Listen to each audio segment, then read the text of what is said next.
MP first news में आपका स्वागत है। आइए रुक करते हैं आज की ताजा खबरों पर। कांग्रेस का तो इतिहास ही अपनी पार्टी के लोगों की जासूसी करने का रहा है। इतिहास उठाकर देखें तो 3 मूर्ति भवन से लेकर एक सफदरगंज रोड और 10 जनपद तक रहने वाली कांग्रेस के सभी मुख्य नेता जासूसों से घिरे रहे।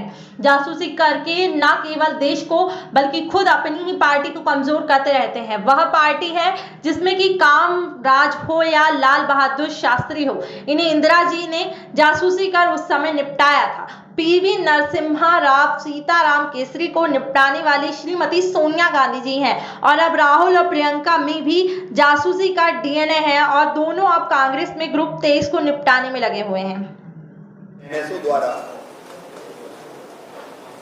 बनाए गए सॉफ्टवेयर पेगासस स्पाईवेयर से जासूसी कराने का मामला भारतीय लोकतंत्र को बदनाम करने की गहरी साजिश है। पेगासस की निर्माता कंपनी एनएसओ ने स्पष्ट रूप से ये कहा है कि उसके ज्यादातर ग्राहक पश्चिमी देशों से है,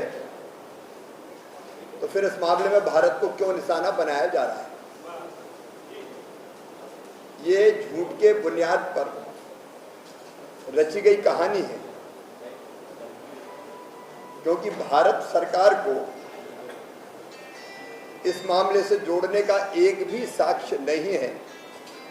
सच ये है कि भारत के प्रधानमंत्री श्रीमान नरेंद्र मोदी जी के नेतृत्व में एक वैभवशाली भारत, एक गौरवशाली भारत, एक संपन्न भारत और एक समृद्ध भारत के निर्माण का संकल्प पूरा हो रहा है और कुछ विदेशी ताकतें और यहाँ कांग्रेसी मित्र इसको बचा नहीं पा रहे हैं और इसलिए संसद के मानसून सत्र के समय भी सोच समझ के तय किया। एक दिन पहले इस मामले को सामने लाया गया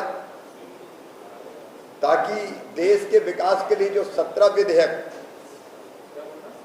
इस सत्र में प्रस्तुत होना था, उन पर चर्चा होनी थी, वो चर्चा बाधित हो जाए। गरीब, पिछड़े, महिलाओं और देश के अलग अलग वर्गों के कल्याण से जुड़े हुए मामलों पर चर्चा ना हो सके। हालत तो इतनी बदतर की गई कि अगर महिलाओं और पिछड़े वर्ग को भी